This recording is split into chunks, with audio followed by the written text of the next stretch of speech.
tous et à toutes et bienvenue pour cette nouvelle vidéo, c'est Vito.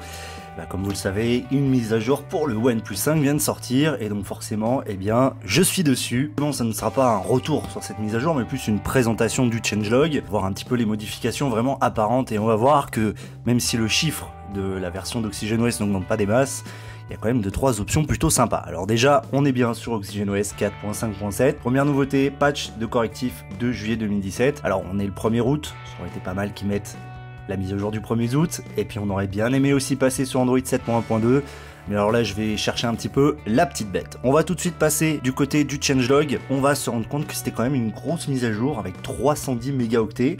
Alors au moment de cette vidéo, c'est-à-dire le lendemain du déploiement, il faut savoir qu'il faut passer par un VPN pour l'avoir, soit l'Allemagne, soit le Canada. Je vous conseille pour cela d'utiliser un VPN que j'apprécie particulièrement et qui est gratuit, qui est Opera VPN. Donc première chose, la nouvelle police d'écriture OnePlus, donc Slate, a été introduite. Donc c'est celle que vous voyez là. On va tout de suite aller faire un petit tour dans les paramètres. On retrouve donc fonte juste ici, Roboto ou OnePlus Slate. Voilà, donc les deux fontes sont relativement proches. Il y a des petites différences, mais c'est vraiment mineur. D'ailleurs, avant de repasser au changelog, j'ai remarqué une petite chose tout de suite.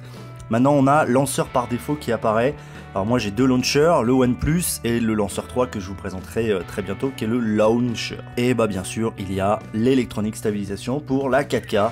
Ça, c'est une très bonne nouvelle, mais attention, pas pour la 1080p 60 images par seconde, c'est bien dommage. Alors comme vous pouvez le voir, ça apporte vraiment un gros plus, et ça fait vraiment plaisir. On voit que on perd très peu en qualité. Alors on est limité à 10 minutes, certes, mais c'est vraiment super sympa. Alors autre chose que j'ai noté au niveau de la caméra, je remercie d'ailleurs Matsumoto de me l'avoir notifié, c'est quand on passe en mode portrait et que l'on va cacher le deuxième objectif, on va avoir Lens is covered, et là vous le voyez, je cache le deuxième objectif, donc en fait ça signifie tout simplement que maintenant il y a un système qui permet de déterminer si le deuxième objectif est caché et donc améliorer l'effet de profondeur. Donc on voit bien le patch de sécurité, les nouveaux Google Package, une amélioration du Wi-Fi, de la batterie en mode standby, donc ça c'est pas mal. Bon après il y a d'autres petites choses, mais voilà, les petits problèmes de son quand on enregistre la vidéo, tout a été corrigé. Alors globalement, cette mise à jour apporte surtout la 4K stabilisée.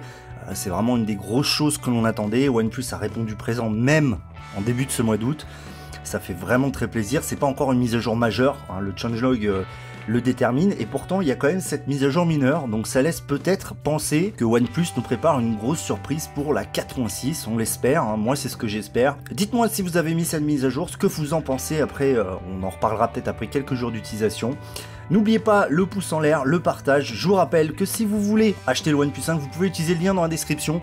Vous aurez ainsi 20 € de réduction sur un accessoire, et il y a aussi mes liens Amazon pour toutes les coques. Je rappelle, hein, lapostech.fr, je vous le mettrai juste ici, où vous retrouvez donc tous les tests de VR trempés, de coques pour le OnePlus 5. Sur ce, c'est tout pour cette vidéo. C'était Vito, Tech Check les amis.